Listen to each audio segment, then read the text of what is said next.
L'industrialisation pharmaceutique en Afrique, l'appel est lancé pour une mutualisation des efforts, une solidarité prônée par le chef de l'État à la rencontre organisée par l'ONUDI, détail de la visioconférence en ouverture d'édition. Solidarité parlementaire à l'endroit du Niger, Bala Sakandé et ses pairs étaient à l'ouverture de la session budgétaire. Une diplomatie parlementaire pour le développement, c'est ce que le président de l'Assemblée burkinabé a prôné à l'hémicycle. Vous entendrez ces mots dans ce journal. L'aventure à Goursi se poursuit ce soir avec la dynastie des Warma. Fondateur et ancêtre de Goursi, Naba Bango en est le 34e chef depuis 2011. C'est la découverte que vous propose votre rubrique Une semaine à, et c'est dans quelques minutes. Discours malien non apprécié par la France à la tribune de l'ONU. Accusée d'abandon militaire, la France se défend et juge les propos inexacts. Elle affirme prévoir une évacuation de Kidal pour recentrer les effectifs autour de Gao et Maneka. Information à développer en fin d'édition. Voici décliner les titres de ce 20h. Madame, Monsieur, bonsoir. Une mutualisation des efforts pour une industrialisation plus complémentaire. Le souhait émis par le chef de l'État à la rencontre organisée par l'ONUDI, l'agence des Nations Unies spécialisée dans l'industrie pharmaceutique, aborde le renforcement de l'industrialisation de l'Afrique dans le domaine. Le point avec Daouda Ouattara et Ernest Kambiré. L'actualité sanitaire internationale interpelle l'ONUDI, l'agence des Nations Unies spécialisée dans l'industrie pharmaceutique et certains dirigeants du monde, dont Roch-Marc Christian Kaboré, le président du Faso. Autour de l'ONUDI et par visioconférence, le président du Faso partage ici depuis Ouagadougou sa vision sur le renforcement de l'industrialisation pharmaceutique en Afrique. Et pour le chef de l'État burkinabé, la concertation reste l'une des voies à suivre pour une industrialisation beaucoup plus complémentaire. De nombreuses initiatives prises par l'Union africaine dans le but de promouvoir la production locale des produits de santé tardent à prendre corps. Aujourd'hui, de nombreux pays africains ont des projets de création d'unités de production pharmaceutique, et ce, de manière isolée. Tout en partageant la conviction selon laquelle nous devons développer notre propre industrie pharmaceutique pour éviter de vivre les difficultés déjà endurées, aggravées par la COVID-19. Nous sommes partisans d'une meilleure mise en synergie de nos efforts, allant de la recherche à la mise en œuvre sur le marché de produits finis, en passant par une bonne maîtrise de l'approvisionnement en matières premières. C'est pourquoi nos États devront privilégier la production locale, les formes génériques de produits à forte demande, pour permettre leur accessibilité à moindre coût.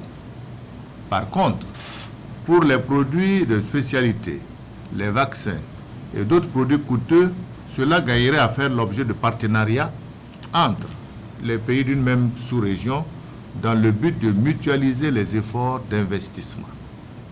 Une telle complémentarité renforcerait non seulement nos capacités à produire pour répondre aux besoins de nos populations, mais en plus et surtout nous permettrait de faire un grand progrès en matière de recherche-développement de nouveaux médicaments.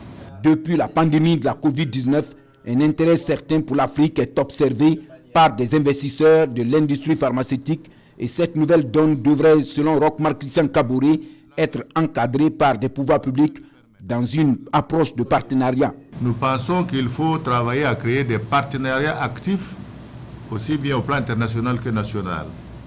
Nous devons mettre en œuvre des incitations fiscales pour permettre justement la création de ces industries et détaxer l'importation des matières premières entrant dans la production des produits pharmaceutiques. Enfin, nous devons mettre en œuvre un système de vérification, de certification de médicaments et de lutter contre les faux médicaments dans nos différents pays. S'agissant de mon pays, le Burkina Faso, un des défis à relever est la création rapide d'une capacité nationale de production de produits de santé afin de satisfaire les besoins d'accès des populations à des médicaments essentiels disponibles et abordables. C'est ainsi que pour l'opérationnalisation de la technopole pharmaceutique, nous avons sollicité l'accompagnement de l'ONUDI afin que nous puissions aboutir à un schéma d'industrialisation qui intègre l'environnement sous-régional tout en prenant en compte les besoins non encore satisfaits de ces pays en matière de production de santé. Et comme les ressources financières se font de plus en plus rares, le président du Faso en appelle aux institutions financières internationales et aux agences spécialisées des Nations Unies pour des propositions d'industrialisation pharmaceutique à la faveur des leçons tirées de la pandémie de la Covid-19. À la primature, 2 personnalités étaient au programme des audiences accordées par le Premier ministre. Il s'agit du président du patronat ivoirien, par ailleurs président des fédérations des patronats d'Afrique de l'Ouest. Avec lui, il est fait cas de l'importance du secteur privé dans le développement de l'économie régionale. Mais auparavant, Christophe Dabiré a ouvert ses portes à l'ambassadeur de la Côte d'Ivoire en fin de mission. Le point de ces échanges avec Kwale Nebié et Sébastien Zongo. L'ambassadeur de Côte d'Ivoire en fin de mission, reçu par le Premier ministre burkinabé. Appelé à d'autres fonctions, Kapi Lessien Soro est venu remercier Christophe Joseph Marie Dabiré et à travers lui, tout le peuple burkinabé pour le soutien qu'il a reçu pendant ses 5 années de service. La Côte d'Ivoire et le Burkina Faso sont 2 pays liés pratiquement par le nombril, en tout cas par l'histoire et la géographie. Et nous avons eu plaisir pendant ces 5 dernières années à servir les intérêts des 2 pays, à travailler à la promotion des relations bilatérales à travers les différents actes que nous avons tenus, à travers les sommets sur les sujets d'intérêt commun. Et c'est avec un pincement au cœur que nous repartons après l'accomplissement de cette mission. La deuxième personnalité reçue porte la double casquette de président du patronat ivoirien et celle de la Fédération des patronats de l'Afrique de l'Ouest. Jean-Marie Aka est venu parler de l'importance du secteur privé dans la construction de l'économie régionale. Les 2 hommes ont aussi parlé de projets d'investissement, notamment de la Sobipra, une société avicole ivoiro-burkinabé qui produit 60 000 poussins par semaine au Burkina Faso. Cette première étape étant franchie, nous nous attelons maintenant à envisager les prochaines étapes et notamment à mettre les maillons pour la construction d'une filière avicole complète et moderne. Une filière avicole complète, c'est d'un couloir, c'est des élevages, c'est des unités d'aliments du bétail, c'est de l'approvisionnement de matières premières. L'ambition est de mettre en place des entreprises régionales capables de créer les conditions du développement économique de l'ensemble de la région, selon Jean-Marie Aka. Cette autre actualité dont nous vous faisions écho dans nos éditions de la veille, Bala Sakandé a assisté à l'ouverture de la session budgétaire de l'Assemblée nationale nigérienne. Le projet de loi de finances 2022 a été examiné à l'occasion. Une solidarité parlementaire que nous relate Draman Dadian, envoyé spécial. Palais des congrès de Niamey. Le moment est solennel pour les Nigériens. Une dizaine de présidents d'institutions parlementaires des pays de la sous-région participent à l'ouverture de la 2e session ordinaire de l'Assemblée nationale du Niger, consacrée au budget exercice 2022. Alors que nous entamons cette 3e législature de la 7e République, je voudrais que l'ensemble de nos collègues députés prennent conscience de cette nécessité de mutation de la mission parlementaire. Nous devons repenser le rôle du député pour lui permettre de prendre en charge les nouveaux paradigmes de la vie économique et sociale. Ils veulent aller au-delà de la routine parlementaire en anticipant sur les sujets majeurs. De la sécurité. Le chef du Parlement burkinabé en parle à cette tribune d'adresse aux élus nationaux du Niger. Sous prétexte du secret d'État ou du secret défense, il en a été de même dans le secteur de la sécurité où l'absence du contrôle démocratique des actions a occasionné des formes de gestion problématiques.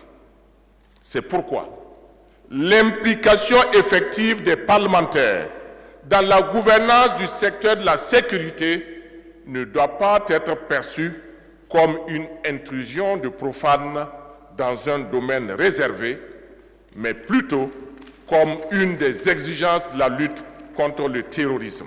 Sur le pied de guerre contre le terrorisme, ces parlementaires réitèrent aussi leur engagement pour une réelle intégration des peuples. Et à marge de l'ouverture de la session parlementaire, Bala Sakandé et ses pairs ont rendu une visite de courtoisie au président de la République. Avec Mohamed Bazoum, la vision du parlementarisme de développement a été abordée. Nous restons avec Dramandadia. Visite des parlementaires de la sous-région au président Mohamed Bazoum, le chef de l'État nigérien.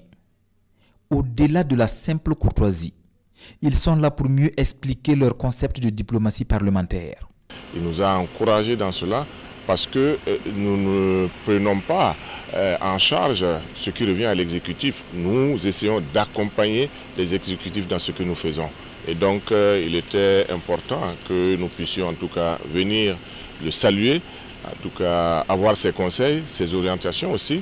Ce n'est pas pour remplacer la diplomatie classique parce qu'il faut respecter aussi nos textes fondamentaux qui sont clairs.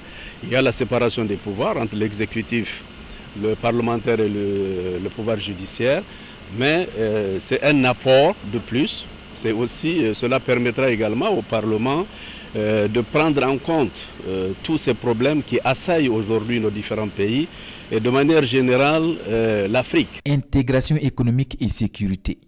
Les élus nationaux de l'espace communautaire, plus que solidaires, s'engagent à jouer leur partition à travers des textes et lois en faveur du parlementarisme de développement qui allie à la fois proximité de l'élu avec la base, sécurité et développement. Autre point de l'actualité, les vertus du dialogue social. C'est le sujet principal du forum initié par le Haut Conseil pour le dialogue social. Public cible, les jeunes de la commune de Ouagadougou. Ouvert ce 28 septembre, 48 heures seront mis à profit au cours de ce forum pour se familiariser aux notions de citoyenneté, de civisme, de développement et d'emploi. L'ouverture des travaux avec Adama Guiti et Nyar Kiteda.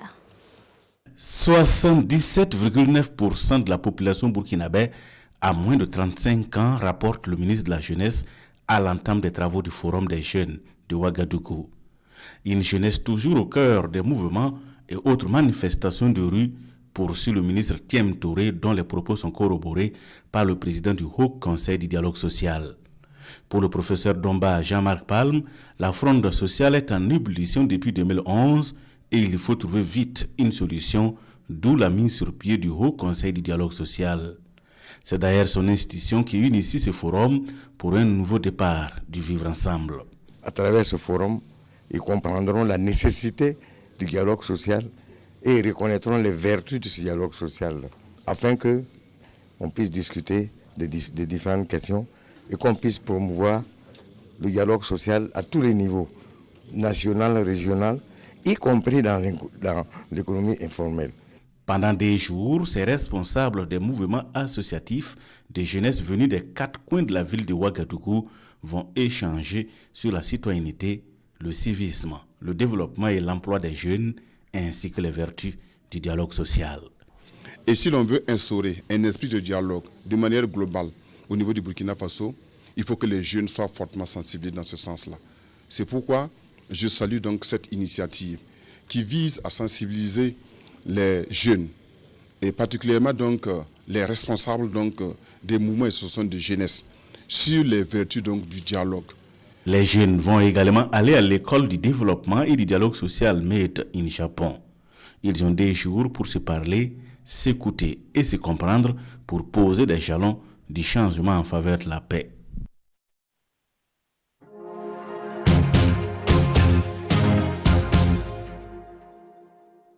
Et nous voici à la rubrique de cette édition, une semaine A, débutée hier par la carte postale et l'historique de la commune urbaine de Gourcy. Nous en venons ce soir à un autre pan de l'histoire. Il est question pour cet épisode de la dynastie des Warma. Ce sont les fondateurs et ancêtres de la chefferie coutumière. Naba Bango en est le 34e depuis 2011 et c'est ce que nous expliquent Siela Sinawatara et Ahadi Sandama dans les détails de ce reportage. Cour royale au secteur numéro 2 de Goursi. C'est ici que règne la dynastie des Warma depuis plusieurs siècles maintenant. Une dynastie coutumière et guerrière qui a joué un rôle très important dans la création du royaume de Yatenga. C'est ici que tout a commencé. En effet, le fondateur de la dynastie des Warma serait également cofondateur du royaume de Yatenga. Naba Warma a accompagné Naba Yadega dans la création du royaume de Yatenga. Et Naba Warma était comme son ministre de la Défense. Et quand Naba Yadega allait pour élargir son royaume, Naba Warma s'assurait de la sécurité des frontières et des parties déjà acquises tout en l'accompagnant dans l'extension de ce royaume-là. Naba Warma et Naba Yadega seraient tous deux élevés à un minimum auprès d'un chef de guerre du nom de Naba Shuido. À l'époque, ils ont été initiés au métier des armes et ont hérité des relations de leur tuteur. Et pour bâtir à leur tour un royaume, ils ont bénéficié du soutien des forgerons. Ce sont ces forgerons-là qui maîtrisaient cette métallurgie, qui extrayaient le fer et qui fabriquaient les armes, qui permettaient effectivement à Naba Shuido en son temps d'établir sa chefferie guerrière. Et donc Naba Yadega et Naba Warma ont hérité de cette pratique. Naba Bongo est le 34e chef de la dynastie des Warma. Ici, le pouvoir est familial et il se transmet de père en fils, mais aussi, il arrive souvent que ce soit de frère en frère. Il y a également une structuration autour du chef pour mieux administrer le pouvoir des Warma. C'est une organisation avec de notables au rôle bien précis. C'est structuré exactement comme le royaume de Ouidia, avec ses notables, le Wedrang Naba, le Widi Naba, et j'en passe. Dans la structuration du royaume de Yatenga, Goursi est la capitale historique. Oui, c'est la base du royaume de Yatenga. Et depuis des siècles, c'est ici à Goursi que tous les chefs du ressort de Naba Yadega sont intronisés et même le roi de Yatenga est intronisé ici. Après la dynastie des Warma, la découverte du jour, c'est la forêt sacrée de Tansablogo. Elle s'étend sur plus de 40 hectares et abriterait le fétiche du village, d'où son caractère sacré. Des rites y sont pratiqués chaque 3 ans par les gardiens du temple de la chefferie coutumière. Nous voyons cela de plus près en restant avec Lassina Ouattara et Ahadi Sandamba. Derrière cette touffe d'arbres se cache tout un mystère. Oui, l'âme de la dynastie des Warma se trouverait ici, dans cette forêt. La forêt sacrée de Tansablogo. Perchée sur une colline, elle s'étend sur une superficie de 44 hectares. Ici, on obtient tout ce que l'on demande, mais à une seule condition. Ne demandez que du bien, car le mal, lui, ne passe jamais par là. Foi des anciens. Il y a également obligation pour toute personne de revenir remercier une fois satisfaction obtenue. Chaque 3 ans, ils se retrouvent, n'est-ce pas, pour en tout cas ces sacrifices-là. Et chacun vient demander. Voilà, soit on demande la richesse, soit on demande la santé, soit on demande à avoir des enfants. Chaque 3 ans, depuis des siècles maintenant, les anciens viennent à cet endroit avec des animaux, mais aussi du dolo et de la nourriture pour implorer les mains des ancêtres de la dynastie des Warma. Et c'est ici, là où nous sommes actuellement, que tous les rites se déroulent. Pour l'ensemble de la population, le gardien du temple demande santé, abondance, richesse et surtout protection contre tout mal. Le jour des sacrifices, on amène des boucs, des chèvres là. On amène des poulets. On tue ici, on grille ici, on mange et on repart. C'est-à-dire cette viande-là ne repart pas à la maison. Mais aussi, chacun peut demander individuellement, par l'intermédiaire des anciens ou en secret, ce qui lui tient à cœur. Et cela peut se passer n'importe où, que l'on soit au bord ou à l'intérieur, on peut invoquer les esprits de la forêt. Même des étrangers viennent ici pour demander, nous confie-t-il. Il y a un de Pouitenga, de passage, il a vu qu'en tout cas que cette forêt-là était vraiment chaude. Il s'est arrêté, il a demandé au fond de son cœur. Et effectivement, quand il est parti, il a trouvé que vraiment sa demande a été exaucée. Et il est revenu. Voilà, il est revenu avec sa contribution pour vraiment remercier. Selon certaines indiscrétions, il y a un serpent bois mystique, l'âme en question, dans cette forêt. Il est plusieurs fois vu, de jour comme de nuit, par des habitants de Goursi. Ici, le serpent bois ne se mange pas. Il est même inoffensif, car c'est l'âme des Warma. Tous y croient fermement et respectent les consignes. C'est pourquoi la forêt sacrée de Tansabelgo est intacte. On n'y coupe pas de bois, encore moins de cultiver ici. C'est le terrain des ancêtres, oui, invisible, mais gardien de la cité, conclut un notable. Voilà, une semaine à Goursi revient demain avec d'autres sujets découvertes. Ce soir, on évoque une fois de plus l'initiative présidentielle, 1 million de tonnes de riz par an. Et oui, nous poursuivons l'aventure du voyage de presse avec Gérard Sommet et Ernest Kambiré.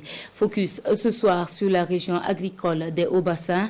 Des contrats y sont signés avec les rizeries comme soutien à la production. Et pour éviter les problèmes de commercialisation, les producteurs de la région sont déjà liés par plus de 200 contrats. Il est attendu une production estimée à 200 000 tonnes. Retrouvons donc Gérard Sommet et Ernest Kambiré.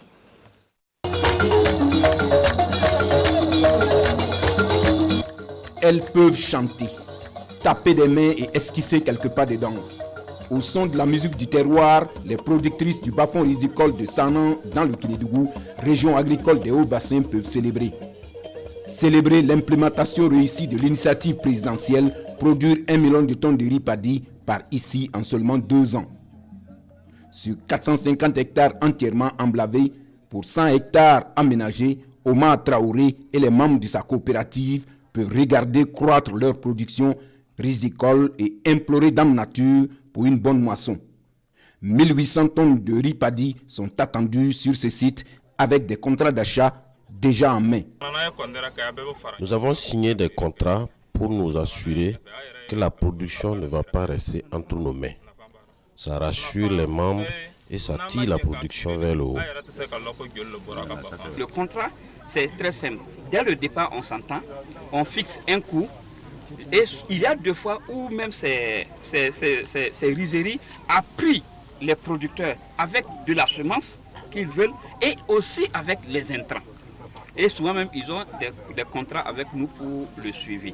Donc tout ça, c'est pour l'atteinte des résultats. Et il faudra dire qu'au niveau de notre région, en tout cas, on ne connaît pas un seul producteur qui a du riz qui n'arrive pas à commercialiser.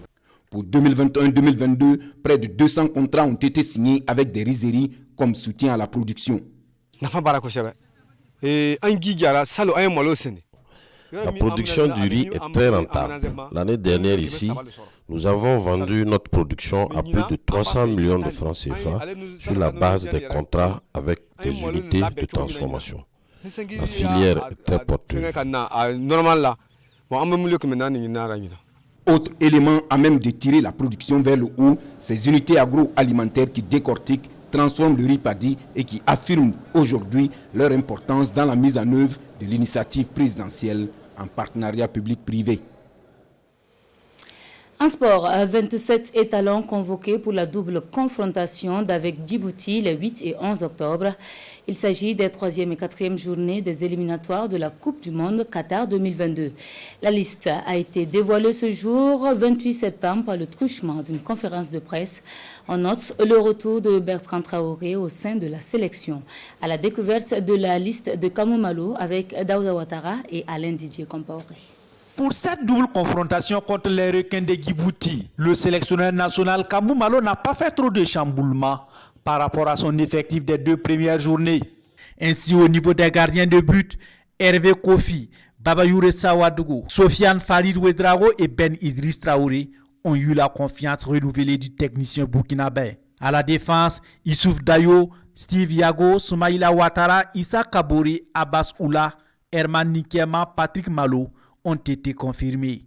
Le jeune Nasser Giga du FC Bâle a toutefois été préféré à Mohamed Ouattara. Mohamed Ouattara faisait partie de cette sélection, on connaît ses capacités, mais cette fois-ci j'ai préféré un jeune comme Nasser Giga, qui en tout cas je pense représente plus le futur. C'est simplement la raison, c'est encore là le choix d'un sélectionneur. Au milieu de terrain, Saïdou Sempori, Dramani Kema, Ismaïla Ouedraogo, Gustavo Sangare, Blati Touré, Adama Gira et Brian Dabo retrouveront tous Marrakech. À l'attaque, Bertrand Traoré, qui avait raté les 2 premières journées pour cause de blessures, retrouve les étalons. Hassan Bandé, lui, par contre, paye pour son comportement jugé anti-collectif par le sélectionneur. Moi, je pense que la sélection nationale mérite beaucoup plus de respect. Aucun joueur ne se mettra au-dessus de cette équipe nationale. Et je pense que lorsque on effectue un changement et que vous n'êtes pas content, même en club, ce que vous n'acceptez pas faire, vous ne le faites pas en sélection. Voilà, donc pour moi, c'est simplement cette indiscipline que je sanctionne. Bertrand sera accompagné à l'attaque par Zakaria Sanogo, Jean-Fiacre Kwame, Faisal Tabsoba, Eric Traoré, Franck Lassina Traoré, Mohamed Konaté et Mohamed Lamine Ouattara. La délégation quitte Ouagadougou le 1er octobre et le stage commence à partir du 4 octobre sur place à Marrakech. Et pour être plus complet sur le sujet, nous apprenons malheureusement la blessure ce soir de l'attaquant Franck Lassina Traoré au cours d'un match de la Ligue des Champions entre son club, le Shakhtar Donetsk, et l'Inter Milan. Nous souhaitons donc un prompt rétablissement aux blessés et courage à toute l'équipe. Mise au point de la France après les propos tenus par le Mali, le Premier ministre Choguel Maïga dénonçait alors un manque de concertation et une décision unilatérale de retrait de la France. Que nenni affirme les Français à la tribune de l'ONU. Il s'agirait plutôt d'une stratégie de redéploiement. La France qui a une fois de plus souligné que l'implication du groupe Wagner reste incompatible avec sa présence militaire. Les autorités françaises n'ont pas du tout apprécié le récent discours du Premier ministre malien à la tribune de l'ONU. Ce dernier a accusé la France d'abandonner le Mali en réduisant sa présence militaire. Faux, a répondu le commandant de la force Barkhane. Le fait que nous retirions notre présence symbolique dans ces 3 garnisons, ce n'est absolument pas un abandon, c'est une relève sur position. Entre militaires, on appelle ça une relève sur position. Dans ces 3 endroits, dans ces 3 garnisons, les unités de la MINUSMA et surtout celles des FAMA sont implantées, solidement implantées, et il ne s'agit nullement d'un abandon. Même son de cloche au ministère français des Affaires étrangères. La transformation de notre dispositif militaire au Sahel ne constitue ni un départ du Mali, ni une décision unilatérale. Et il est faux d'affirmer le contraire, a déclaré la porte-parole du Quai d'Orsay. Quant à la ministre française des Armées, sa réaction est encore plus virulente. Florence Parly dénonce l'indécence des propos du Premier ministre malien qui s'est exprimé au lendemain de la mort d'un soldat français au Mali. De là à s'essuyer les pieds sur le sang des soldats français, c'est inacceptable, a-t-elle déclaré ce lundi soir. La France disposait jusque-là de 5000 soldats engagés au Sahel. Leur nombre devrait être ramené entre 2500 et 3000. Vu de Bamako, cela ressemble à un désengagement et cela suffit à justifier l'ouverture de discussions avec la société paramilitaire russe Wagner. Les dirigeants français ont averti leurs homologues maliens qu'une implication du groupe Wagner au Mali serait incompatible avec une présence militaire française et celle d'autres pays et organisations internationales sur le terrain. Voilà donc qui referme cette édition. L'information, c'est aussi sur le www.rtv.bf. Retrouvez-nous également via les réseaux sociaux, sur la page Facebook ou sur YouTube. Je vous dis merci de nous avoir suivis. À demain, Dieu voulant. Bonsoir.